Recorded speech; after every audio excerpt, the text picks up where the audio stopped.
All right. Hello and good evening to you all. Welcome back to the Football Tribe UG channel. Robert Kesakos is your usual suspect.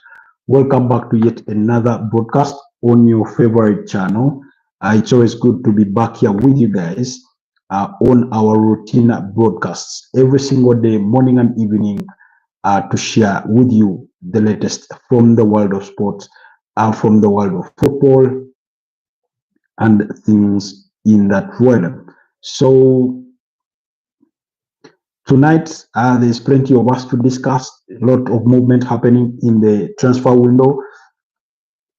But just allow me to test our audios before we get into the thick of tonight's conversation. But I think we're good to go on that front, as far as our audios are concerned. But yeah, I thought we should get on here to discuss transfers, because a lot of things are happening. Arsenal fans being disappointed over another potential move for a Chelsea player, another Chelsea player. Might I mention? It feels like it's getting a bit feisty, but it is what it is. It is what it is. And I mean, we can't help it but notice that it is happening. It is happening. And while even I, for one, dread the feeling or the sound of it, I cannot sort of wish it away. News is news. News is news.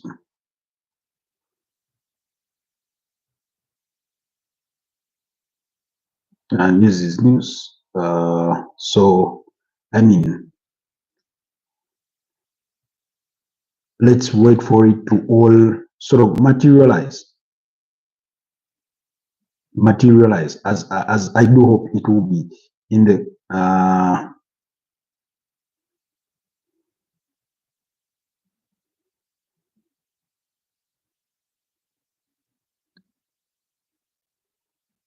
okay.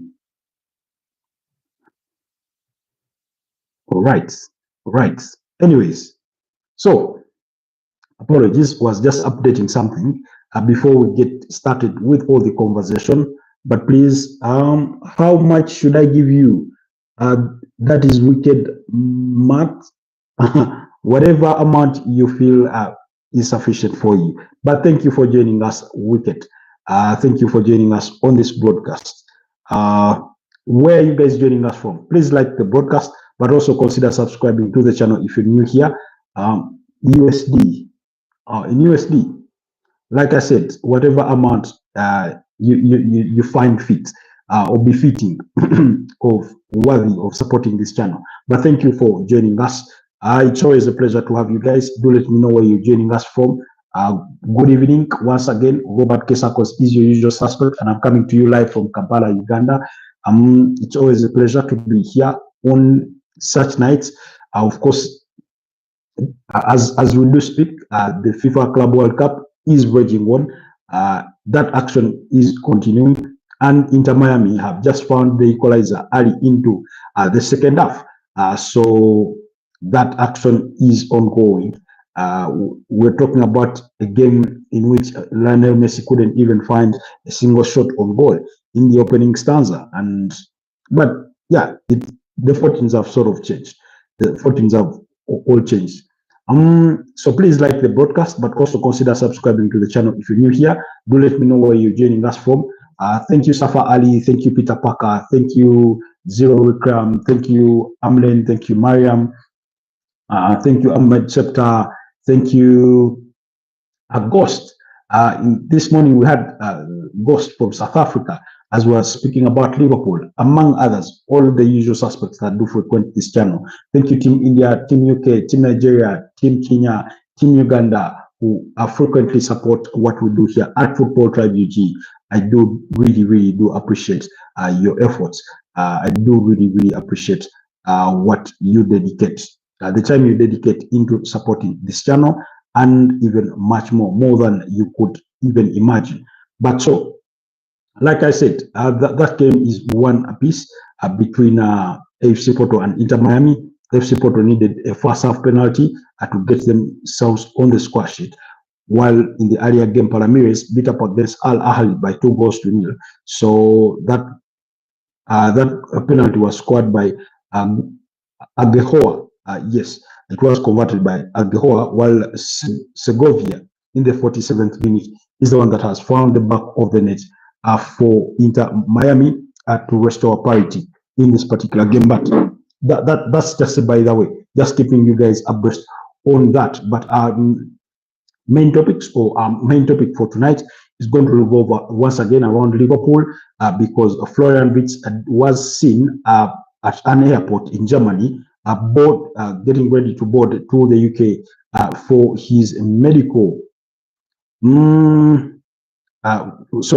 for his medical, yes, to complete that move to Liverpool. The expectation is that he will complete the medicals on Friday before signing a 5-year contract with the reigning Premier League champions, and then complete that switch. Then, so Liverpool fans, please stay calm. Please stay calm. That deal is close to being completed, and everything will be done and dusted as soon as possible.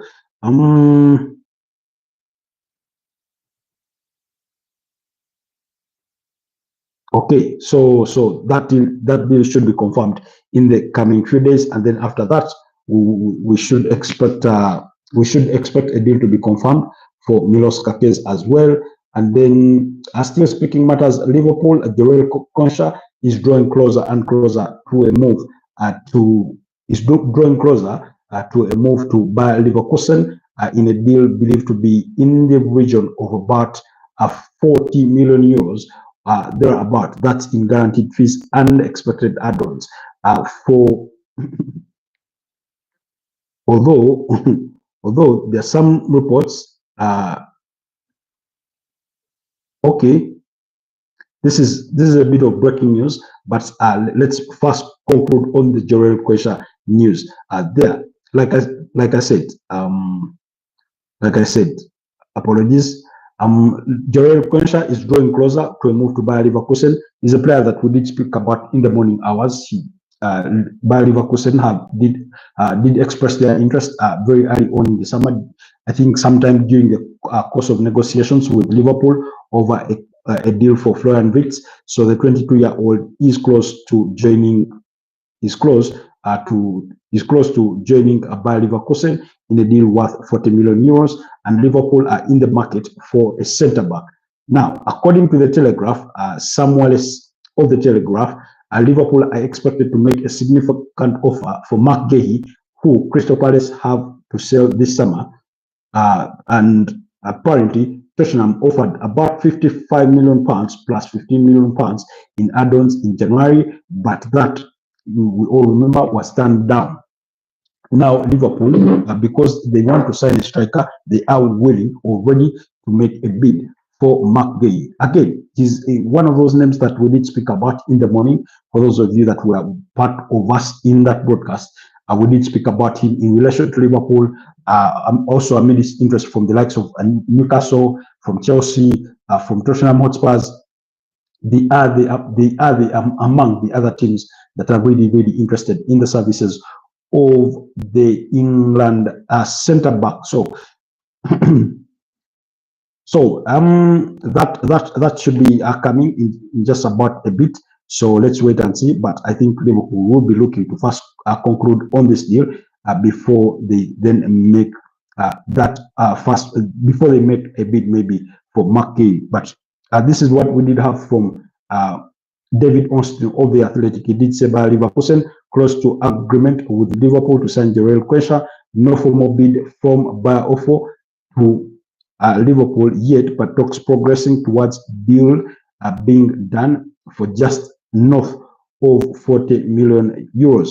Personal terms for the 22-year-old defender, not an issue. That was according to David Ornstein of the Athletic in that sort of revelation. Oh, what a brilliant goal! Sweet finish. Lionel Messi with a free kick. straight into the back of the net. I mean, doesn't he just age like fine wine? I think he does celebrate his birthday. He will be celebrating his birthday, I think, a day after, or the day after the final game of the group stages here. But he's just scored a sumptuous free kick. Really, Lionel Messi. Wow. He makes it look so simple. He makes it look so simple. He makes it look so simple. He makes it look so simple, really. And then Jordi Alba runs into celebrations on that technical bench there. Impressive stuff from Lionel Messi. So, anyways, it's true for Inter Miami, but he is 37 years of age. And on Thursday, he will be turning 38 in just a few days. Yes, in a few days he will be turning 38. He's 37, Lionel Messi, but aging like fine wine. Always, I mean, give him a chance and he will bury it. That's Lionel Messi. Proceeding with matters, Liverpool. That's the situation at Liverpool. Florian Wirtz is close, doing his medicals as we speak, and then possibly conclude it tomorrow before signing as a Liverpool player. The deal worth £100 million plus £16 million in add-ons, which is a British record transfer fee. And then Jarell Quansah is expected to head in the opposite direction for about €40 million. And then Liverpool maybe will look to attack Crystal Palace and make a bid for Mark Gehi. Now, I get the sense that Liverpool could sign 2 centre-backs in this transfer window. And that's largely premised on the school of thought that Ibrahim Konate, if he does not agree to a contract with Liverpool, to a new contract with Liverpool, because the last contract talks apparently did fall through, then the expectation is that he could leave Liverpool. Liverpool may consider cashing in on him and things of that nature, but let's wait and see in that regard. So then the other news is that Liverpool are still willing to break the bank to sign Alexander Isak from Crystal Palace. We all know that deal will be really expensive if indeed they are to make it. But it's one that they are willing to make quite expensively, anywhere between 120 to 150 million pounds is the speculative figure that is expected to cost any club that wants to buy Alexander Isak. Now, I was following a certain forum and I did listen in to an interesting school of thought. And this came from a Newcastle fan in the UK who said they may as well cash in on Alexander Isak, because let's say under ideal circumstances, well negotiated, if they were able to command 150 million pounds for him, then they could go back and reinvest that, and then it puts them in a very good situation with the profit and sustainability rules for the next course of 3 years, because then they will have brought on a huge amount on their side. And do not forget that part of what puts them in a good position was one of them being the sale of Yankuba Minte to Brighton and Hove Albion. So, I mean, I looked at, I sort of listened to that argument, and I assessed the situation where Newcastle are now, because the person who made the comment believes that with 150 million pounds, you can go and even strengthen in more ways than one. In other words, you can go out there and possibly get 3 players that can be more important to the squad than just Alexander Isak alone. He wasn't trying to wash away his contribution or anything in that regard, but I found the school of thought a bit interesting, one to really think about. Priscin Kosi says, Lolo, you just said Alexander Isak from Crystal Palace. Evening, my brother. Oh, apologies. My apologies. That was a slip of the tongue. Slip of the tongue. But yeah, Liverpool do want to, maybe because previously I had spoken about Mark Gehi, who Liverpool want to sign from Crystal Palace. And then when I moved on to Alexander Isak, my tongue failed to switch. That we are now speaking about Newcastle, but apologies on that. And thank you, Pressing Kosi, for catching that. Anyways, so Liverpool are going to have, I think, arguably one of the busiest transfer windows of any Premier League club, if not the busiest of all, because while Man City have already done lots of business because they've signed 2 youngsters and 4 senior players, and they will still return to the market to look for a right back.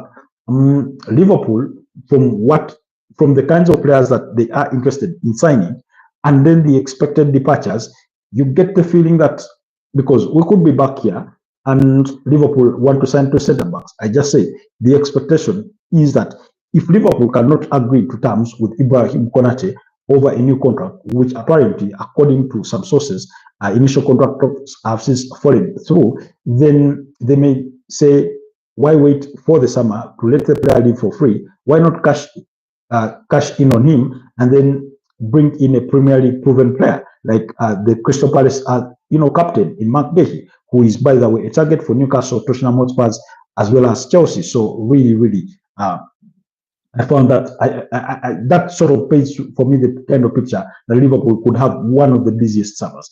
And then when you look at their interest in Alexander Isak from Newcastle, and by the way, he's not the only Newcastle player they are interested in. Just like Arsenal, they are also interested in signing Anthony Gordon. Now, for those of you that do remember, before Newcastle let go of Yankuba Minte and another player that did leave because of their poor situation with the profit and sustainability rules, they had almost agreed a deal for Anthony Gordon to move to Anfield.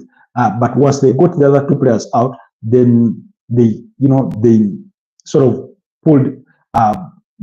took steps back on moving on Anthony Gordon. So those are 2 players that are appreciated by both Arsenal and Liverpool in Alexander Isak and Anthony Gordon. So do not be surprised if Liverpool are quite busy in trying to sort of invade St. James's Park for a couple of players there. So there's a lot of interest there. And then in as far as the holding midfielder, unfortunately, I've tried to keep my ear to the ground, but I'm yet to find the concrete interest for a midfielder in which Liverpool could appoint fingers. I'm yet to find one. But if any of you guys has had any rumors or any speculation linking them to a particular player, then I'm really happy to listen to that submission as well for a holding midfielder, because we know they will be in the market for a holding midfielder. Because Ryan Gravenberch, Wataru Endo may not be just enough to sort of further push them beyond that line which they want to go. Because next season they want to push on all fronts. They want to try and win the UEFA Champions League. They want to try and defend the Premier League title. So for the first time in the Premier League era. So let's wait and see. But Liverpool are being really serious in this transfer window, contrary to some of our favorite teams out there that we would love to follow. Anyways, away from Liverpool, maybe just in a bit, there's a surprise interest for Arsenal. Arsenal apparently are interested in signing Noni Madueke, and this is according to the Telegraph. According to Matt Law of the Telegraph, I mean, I don't know. Personally, I've grown tired of hearing Arsenal's interest in Chelsea players. They may as well buy the entire club or send Mikel Arteta over to Chelsea, because every single transfer window, every single piece of transfer news that does happen during the course of a season, as you listen in keenly, you'll hear that Arsenal are interested in a Chelsea player. I mean, why does that have to be the case?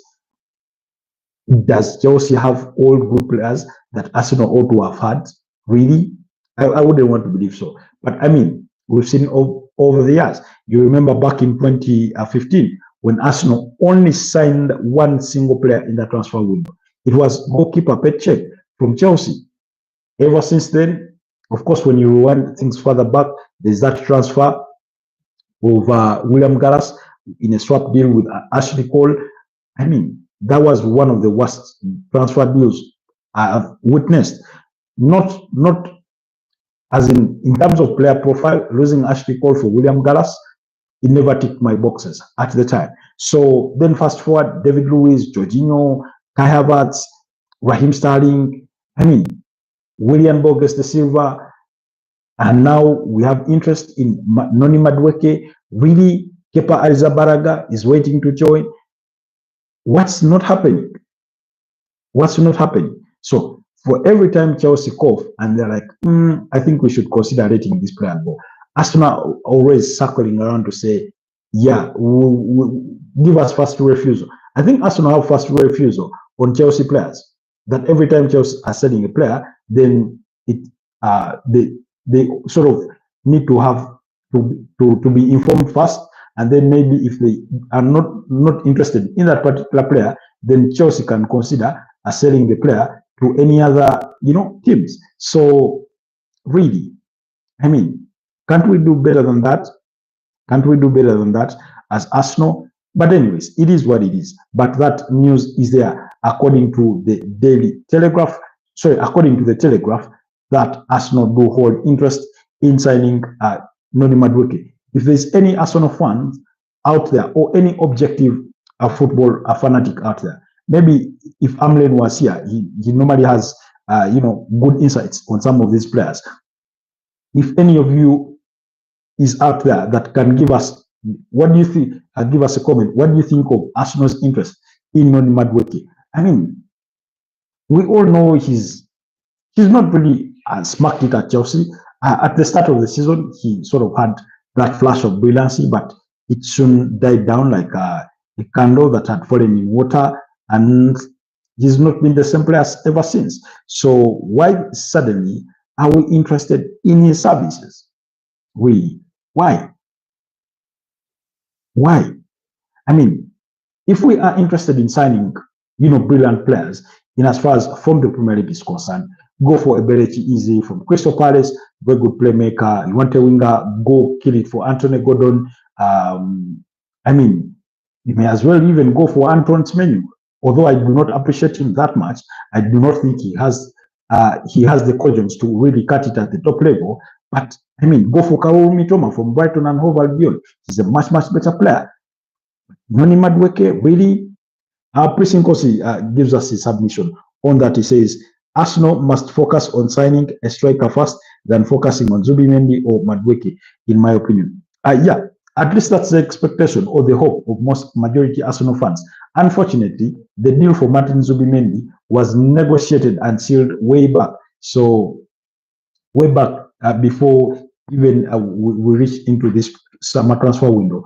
Apparently, the only thing that is pending is because Real Sociedad requested that Arsenal complete the deal after 1st July, because they want to record that as a transaction that happened in the new financial year, as opposed to it being on their books for the previous financial year. So for them to stay in the proper books over the UEFA financial fair play rules, and I think maybe in La Liga somewhere within those regulations, to stay in the right parameters, their request to Arsenal was that the player does complete the move in July, as opposed to in this month, and apparently Arsenal just simply trying to honor that, so that deal is as good as done. In terms of every negotiations that you can think about, payment will be effected at the times within the timelines within which the two clubs agreed upon. So, but yeah, indeed, the priority, if the priority should be a striker. Of course, there have been some reports that Arsenal did reach an agreement with Victor Gyökeres, apparently, and this is according to Alex Crook of TalkSport. He came out saying that he had been told that Victor Gyökeres has told some members of his entourage that he expects to join Arsenal in not a short distant future. But then, while that is happening, we did have comments or an interview that was done by Benjamin Sesko's agent with Fabrizio Romano, and he did make comments in the realm of that they have a very good relationship with RB Leipzig. They wouldn't want to force a move, but he does expect his player to make a move within maybe in a week's time, maybe in a month's time, maybe next summer, or in a year's time. But he sort of alluded that his player will join the right team with the right project for him and something like that. So, and yet Arsenal apparently, I think, was it yesterday or on Wednesday, we were hearing reports that they had reached an agreement with Benjamin Sesko on personal terms. Those reports were quickly refuted by some credible journalists. But I mean, let's wait and see how everything does pan out. But Arsenal fans get the feeling that their team is dragging its feet when it comes to completing deals.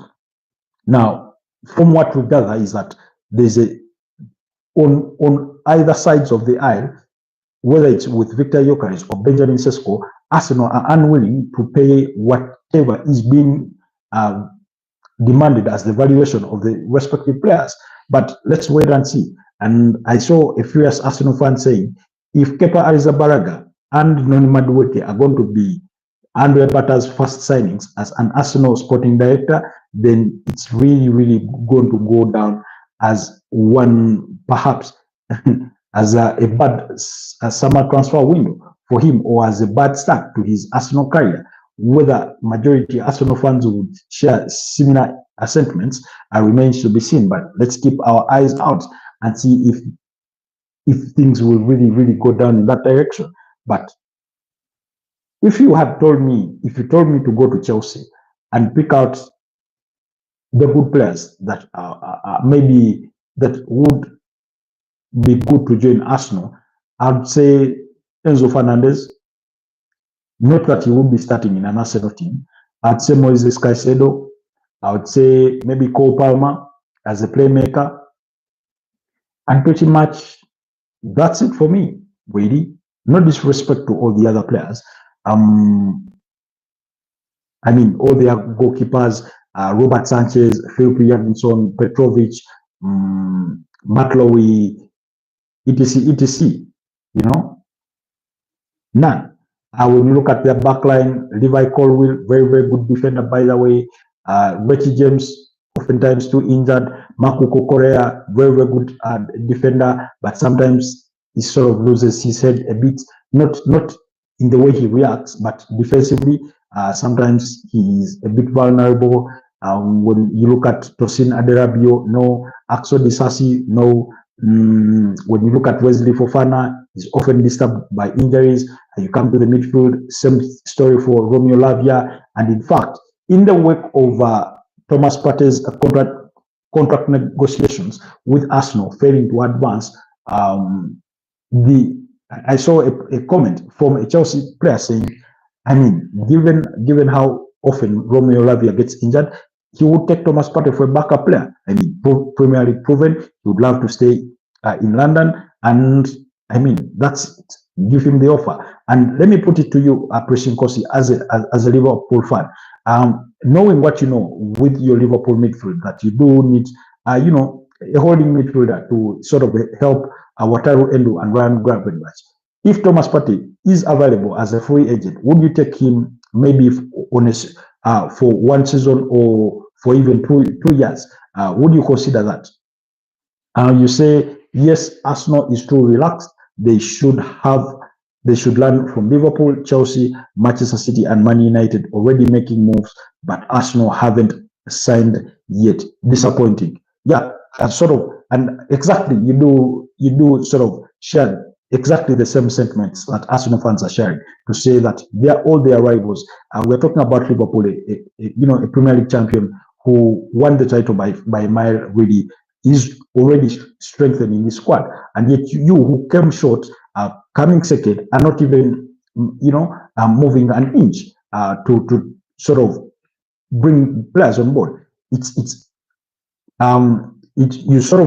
as if Arsenal woke up and suddenly it was the transfer window, and then they were not prepared for it, and then they have to go back and sort of analyze their squad and say, okay, we need to strengthen here, there. Of course, a striker is a must, but we'll be with depth, and it's like they are weighing their options. That's what some Arsenal fans do feel, although it's contrary to the facts that are on table. But given what Man City have already been able to do in this transfer window, bringing in Ryan Cherki, Jan Guyendas, Ryan Ashnory, and of course the goalkeeper from Chelsea as a third choice. I mean, that's quite impressive. United have already signed Matthias Cunha, the primary target. They're pursuing Brian Mbeumo. They have made significant inquiries about the availability of Hugo Ekitike. We know they are into the conversation for Victor Gyökeres and as well as Victor Osimhen. You look at Liverpool, Jeremy Frimpong is in, Milos Kerkez is close, Florian Wirtz is close. They want to make a move for Alexander Isak. They want to make a move for Anthony Gordon. They want to make a move for Mark Cahill, and they're just not sleeping on the job. Brighton are signing players. Chelsea have signed, players. Of course, Dario Esugo, who they signed in January, has already joined, but they also signed Mamadou Sarr from Strasbourg, the 19-year-old French centre back. So really, they've signed Liam Dillon. So things are really happening for their rivals, and yet nothing's happening for Chelsea. Priscos, you said definitely, I would love Thomas Partey with the experience he has. He would definitely, we would definitely love to have him. So, and now, again, to sort of expand the Thomas Partey debate, apparently, Arsenal do not want to give him improved wages. They would rather give him what he is on. Initially, when contract thoughts came in terms of handing him a contract, there were some reports, although unverified, that the club was considering giving him a lesser pay, although I wouldn't want to really believe that. But earlier on in the season, the expectation was that Thomas Partey would leave the club at the end of his contract.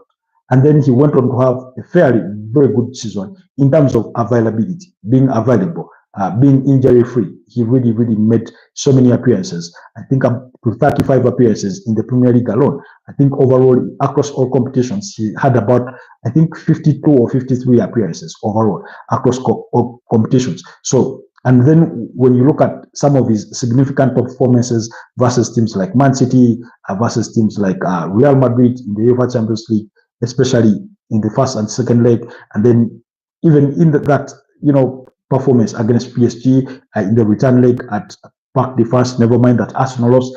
Overall, when they made the assessment and when they also knew that they were losing Jorginho already, who was leaving the club as a free agent at the end of the window, they did agree, or even also another factor, the coming in of Andre Bata as sporting director, who knows Thomas Partey too well from his time at Atletico Madrid. So their stance changed and said they would hand him a new contract. Now, apparently, the player wants a 2-year contract, and Arsenal are offering a 1-year contract.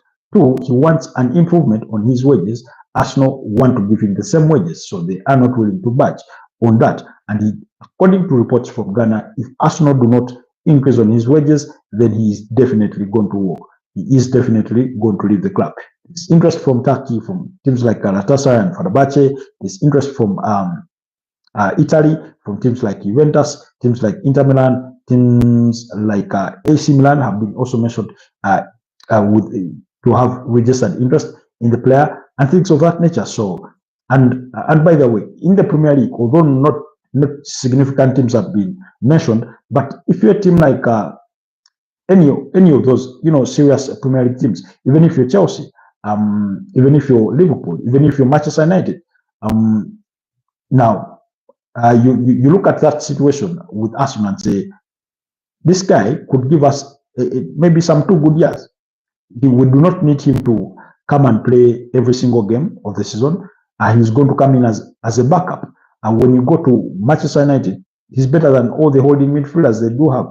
Manuel Ugarte, in Casemiro, even if you want to add Kobe Mainoo to the list, so be it. He's better than all of them. So when you look at that, you get the feeling that if Premier League clubs, and learn that, okay, and I'm sure some could have already started reaching out to his agent to say, if things are not working out that side, we are willing to give your player a 2-year contract. Let him come and join us. We can't guarantee that he will be a starter in every game, but he will be a serious member of the squad. So why not? So really, African players aren't really taken serious or appreciated, he deserves an improved contract at Thomas Partey.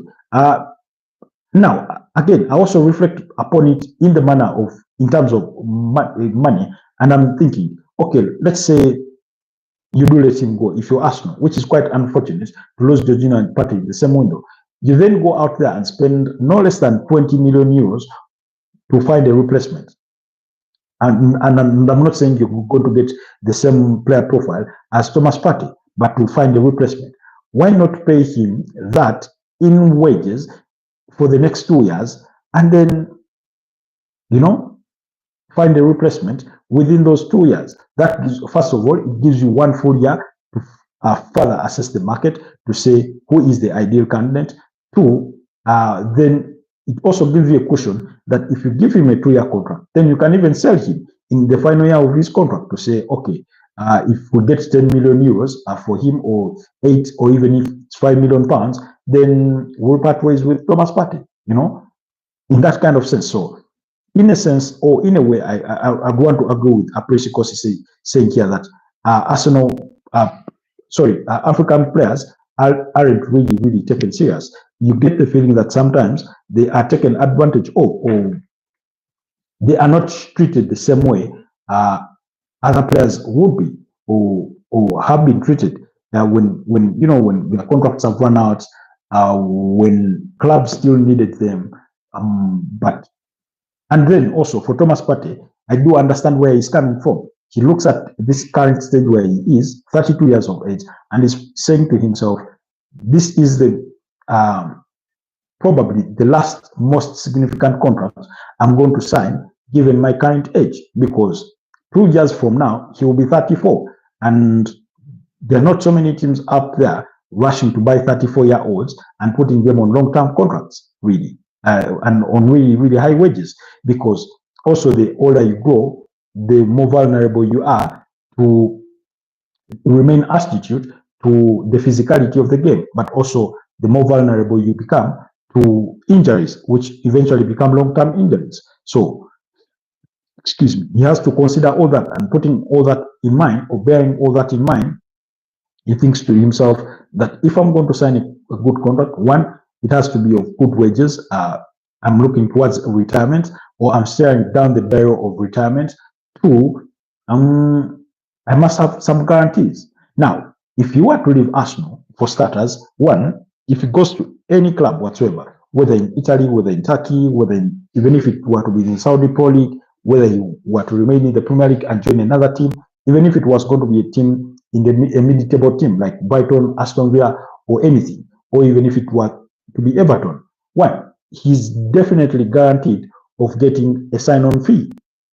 Now, a sign-on fee that I get the feeling might not be, unless it's really a small team, but if it's any of those big teams, he's looking at no less than 5 million euros, in just sign-on fees. And then because they're getting him on a free, then, and giving him a sign-on fee, then he has an upper hand in terms of negotiating bigger wages. So really, the advantage is really on his side, the way I see it. Now, in the larger context of the conversation, in regards to Arsenal, can they afford to lose Thomas Partey? I do not think that when you assess their squad, they can afford to lose him. I'm not saying they can't lose him, they can, but can they afford to? I think it will be making, it sort of gives me the feeling that it's like making 2 steps forward and then 3 steps backwards in terms of their squad building. Because while you're getting Martin Zubimendi, and while you may look to sign a replacement, if we are being honest, really, you cannot guarantee that those players that you're bringing in are going to gel in quickly, that they're going to, fit in like a glove. Yes, you do have Declan Rice, who can play as a number 6. That's well and good. But when the conversation switches to squad depth, then if you lose Declan Rice to injury, then who plays that holding midfield role? Of course, Martin Zubimendi. But like we are questioning, is he going to come and just fit in and everything? It's an well-oiled machine that he fits in perfectly well, or he may need a couple of months or even an entire season to adjust. We can only wait to see. Two, Thomas Partey himself, he recently had an interview with some publications in Ghana, and he was saying, he spoke about how long it took him to sort of settle in. You do not have friends in the UK. You of course you leave the country. The food is new. The weather is new. You do not have family that you can really talk to, and things of that nature. So it makes oftentimes settling in a little bit hard. A little bit hard.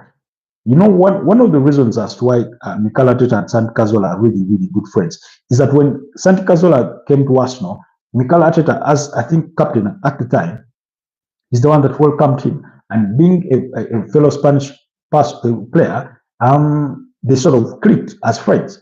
And he really, really helped him settle in quickly with the club. And that's why we got to enjoy Santi Cazorla as much as we enjoyed him in his debut season, as well as the seasons after that, until when he suffered those numerous ankle injuries that eventually saw him leave at the club. And so it's not very often that you sort of get that advantage. I mean, we've been speaking about Alexander Trent-Arnold and how he may have sort of struggled to settle in at Real Madrid. Part of the reason for part of that is because you're going into a new environment in a very demanding club that may not afford you a lot of time to settle in terms of giving you all the playing time. But there's so many odds or factors literally playing against you, you know. So in the larger scheme of things, when you look at that Arsenal midfield in terms of the kinds of players they have, Declan Rice, Mikel Merino, Martin Odegaard, Miles Lewis Kelly, Alexander Zinchenko, never mind that Miles Lewis Kelly and Alexander Zinchenko have been played as left backs. We've had the rumors that Ricardo Calafiori can play as a midfielder. Ben White has played as a 6 before, I think at Brighton and Leeds. He was given an opportunity to play in those positions. But the reasons as to why he was not a mainstay, because he was not as good at it as maybe Partey would be. And even Declan Rice, we all acknowledge he's not good in number 6 as Thomas Partey is, especially when it comes to ball progression, when it comes to ball recoveries and the physical part of the game. You could sort of put them in the same basket. But when it comes to receiving the ball, make that quick turn, that roll over, and then move on the ball, especially in an offensive manner, then Thomas Partey beats them by a mile. So who is that player? There's a player called, I think, Ngoma from. I'm trying to find his name from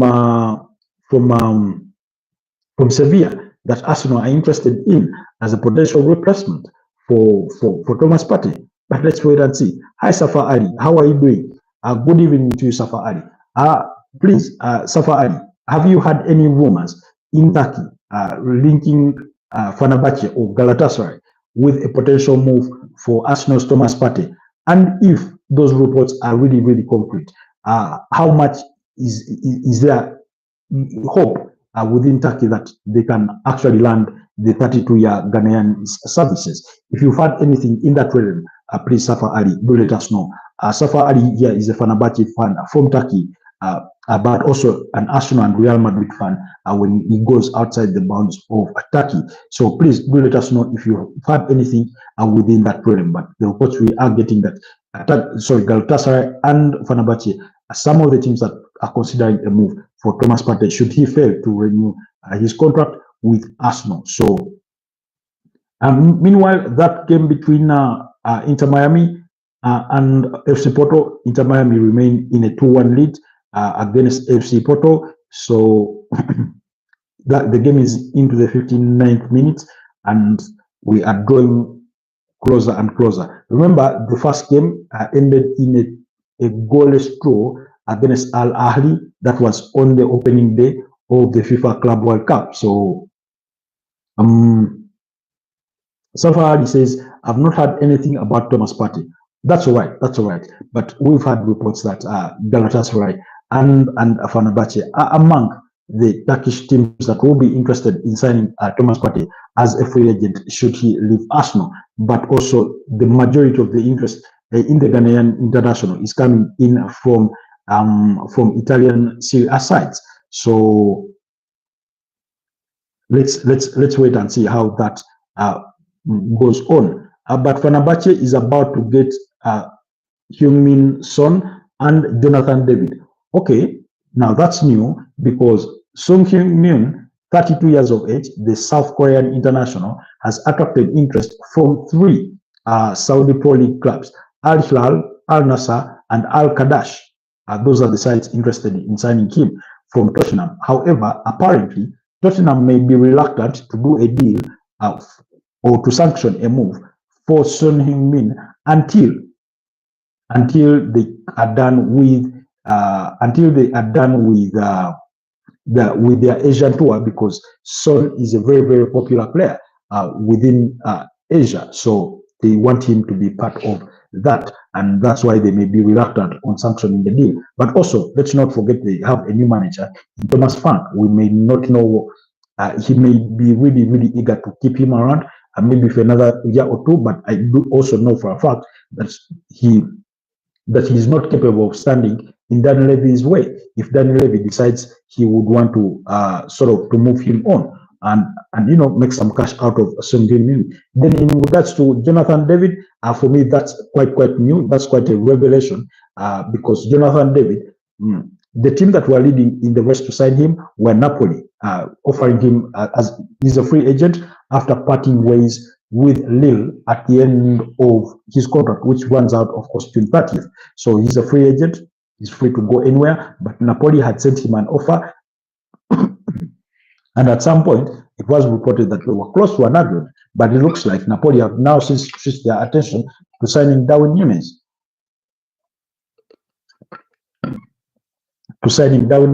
From Liverpool. So let's wait and see. Then they also made a ridiculous offer to Neymar.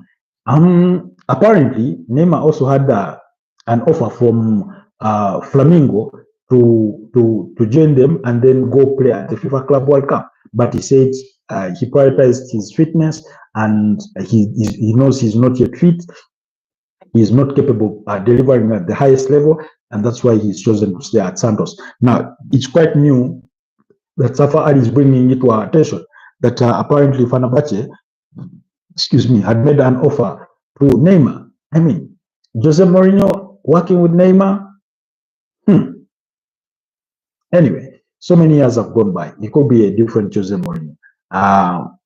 Let's wait and see how everything does transpire. But I know that Neymar is in conversations with Santos over a new deal to retain him. And we all spoke about Carlo Ancelotti, how he really, really wants him to be part of the Brazil squad for the FIFA World Cup Camp 2026 next year in USA, Canada, as well as Mexico as the 3 host nations for that edition of the FIFA World Cup. So, anyways, we'll keep our eyes peeled to that and see where that sort of leads. But yes, the player that is being linked with a move to Arsenal as a potential replacement for Thomas Partey at Sevilla is Lucien Ogume. Yes, 23 years of age. They are looking at him as a potential replacement for Thomas Partey, and apparently his valuation due to Sevilla's financial situation is a mere £20 million. So let's wait and see if those rumors do hold water and if Arsenal can solidify their interest in the player. They are thinking of Emiliano Martinez as the goalkeeper, but Galatasaray also want him. Yes, it has been widely reported that Emiliano Martinez is expected to leave the club, to leave Aston Villa at this summer. Manchester United are also interested in signing Emiliano Martinez, but I do not think they are the only Premier League team. Then some clubs in Italy were tracking him as well as the Saudi Pro League. Then Barcelona had been rumored in the same line, but now they've signed Joan Garcia. I do not think there's still any chance whatsoever that he gets the switch to Barcelona. Then, so now if we are hearing that now we are hearing it from Safa Ali that Fenerbahce and Galatasaray are also interested in signing Emi Martinez. He will be a very, very good goalkeeper if any of those two teams can scoop him up. But by the way, if Neymar comes, he will not play in the second match because he got injured. Exactly. And Neymar is sort of, his career has largely been hampered by injuries, really. I do not seem to remember a single season where he did suffer with injuries, especially ankle injuries. I do not know whether it's because he gets clipped a lot by defenders and midfielders, but whatever the case. But also, he was also known. It's okay, Safa Ali. I was not able to make sense of it. But also, it was reported that Neymar had the habit that every time it was drawing closer to his sister's birthday, he would get injured. So that during that injury period, he gets to fly out or to leave his current club to go and celebrate the sister's birthday and things of that nature. But I mean, it is what it is. In regards to the money, he's made all the money he wants. He's a big brand, so he can't still get all the endorsements and things of that nature. Why can't they just withdraw Lionel Messi off this game? Anyways, anyway. So that's the situation. But thank you so much, Safa Ali, for those updates from Turkey. Thank you so much. We're into the 96th minute of the game. We have 7 minutes that were added in, and the Inter Miami captain in Lionel Messi is getting sort of knocked down left, right, and center. But I mean, for a player of his age at 37, it's sort of still interesting to see how he's capable of playing 90 minutes, and not just down 90 minutes, but 90 minutes where he's, physically involved in the hustles, bustles, and tussles of the game. It's really interesting to watch Lionel Messi.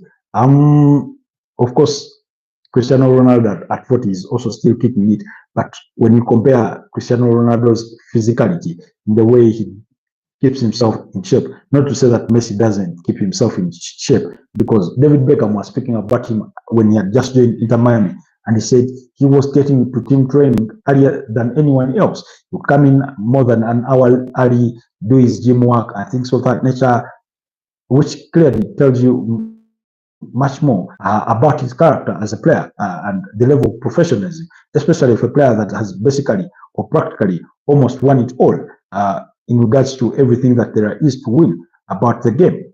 Anyways, Inter Miami here missing an opportunity to make it 3-1, but they are still really fighting. They are still fighting. And the way he slices through defenders, just like a knife in butter, Lionel Messi at 37 years of age, very soon turning 38. But anyways, thank you so much, Safa Ali, for all those updates from Turkey. But let's wait and see if then also, Safa Ali, have you had any updates in regards to Adagula linking him with the potential move away from Real Madrid? On the side of the island, we've had numerous reports over the course of the season that some clubs, including Premier League clubs like Arsenal, were interested in taking Adagula at least on a season-long run. I do not know whether back in his home country there's any club clamoring for his signature. And do let us know if there's any truth to those speculations. But full-time score, Inter Miami have won it all here, winning it 2-1. That means they are 4 points now at the summit of Group A. Let me see. Yes. No, sorry. Palmeiras are at the summit of the group because they have a 2-goal difference, and Inter Miami are second there. Now, FC Porto will play Al Ahly in the final game, knowing that if they do beat up against Al Ahly, or Al Ahly, if they can't beat up against FC Porto, regardless of their -1 and -2 goals respectively, and then Inter Miami or Palmeiras beats the other by a margin of more than 2 goals, then they could have a chance to advance to the knockout stages. So there you have it in regards to the FIFA Club World Cup. In regards to Group A, it's Palmeiras 4 points, Inter Miami 4 points, FC Porto 1 point, and Al Ahly there in Group A. So, but that's it. That's it really. Let's look at excuse me. Okay. Okay, I've not missed any comment. I thought I'd missed a comment, really, but nothing whatsoever. Then any other big news? Manchester United have sort of since slowed down at the pace with which they were operating within the transfer window. I think they are looking to either first sort of move on some players before they make other significant moves, but they are still really in the market trying to get Brandon Mbeumo. They remain favorites to sign him. They are still in the market to get a striker. Let's wait and see how everything will be in that regard. Then what else? I'm looking. Okay. Yes. The other. Yes. I'd forgotten. This is the other topic I wanted us to discuss. Apparently, this is according to TalkSport. Manchester City admit to Premier League rules breach as statement is released. Now, I mean, Man City also the same aside facing 115 charges of flouting Premier League rules, at the same side admitting for breach of some Premier League rules. I mean, really. Anyways, we are waiting to see whether Man City will be found guilty of breaching those rules, but apparently, City admitted and apologized that it had breached the Premier League rule L33 9 times last season. The breached rule is related to kick-off and restart obligations. So that's the rule that they broke. Rule L33 says any club which, without good reason, causes to be delayed either the kick-off or a league match from the time fixed or the restart after the halftime interval shall be dealt with under the provisions of Section W in brackets disciplinary of these rules. Now, this is not the first time we are hearing about Man City breaching these rules. I do not know. Maybe I get the feeling that maybe usually Pep Guardiola takes a little bit longer doing his pep talk with the players, that they eventually often find themselves in breach of this rule. And Man City were found to have delayed their kickoff or restart 9 times from October 2024 to February 2025. Now, that's too many times. 9 times in a space of what, 6 months? That's between October and February. Really. Then it occurred during games against Southampton, Tottenham Hotspur, Nottingham Forest, Crystal Palace, Manchester United, Aston Villa, West Ham, Ipswich Town, and Newcastle. The club have now been fined £1 million for their breaches. That's a significant fee to be fined for these breaches. I mean, of course, to Man City, £1 million may not be too much money, but I mean, it is much money if you think about it. £1 million. Then the official statement read, the Premier League and Manchester City have entered into a sanction agreement after the club accepted it had breached a Premier League Rule L33 in relation to kickoff and restart obligations. The breaches occurred in 9 Premier League matches during the 2024-2025 season. Rules relating to kickoffs and restarts help ensure the organization of the competition is set at the highest possible professional standard and provides certainty to fans and participating clubs. It also ensures the broadcast of every Premier League match is kept to schedule. As required the Premier League rules, the sanction agreement has been ratified by 3 members of the independent judicial panel. So there you have it regarding what Man City have acknowledged in what rules they have flouted in the Premier League. But I mean, it's their Man City. They can literally break the rules and get away with it. Really, they can break the rules and get away with it. You know, when you're sort of fighting with these state-owned clubs, it's never really easy. It's never really easy.